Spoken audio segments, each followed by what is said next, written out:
Suot ang uniformeng kupas na may bahid ng dahas. Dudublihin ko sahod nyo, wag na kayo lumihis ng landas. Hulihin nyo mga gumagawa ng masama, kahit pangalan ko nakataya. Akong bahala sa kaso nyo, basta kayo ang nasa tama. Pero ano ang isinukli? Bakit kayo nagpunyagi? Pinakain nyo sa mga estranghero ang 80 na lolo'y parang may mali.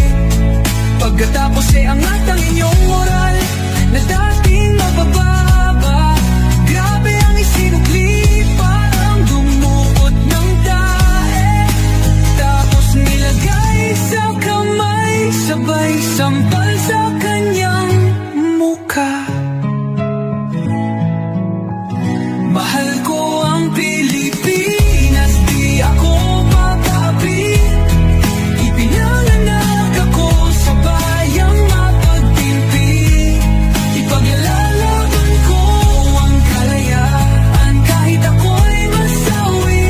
Sisikatin ang araw, muli tayo magsasamang nakangiti.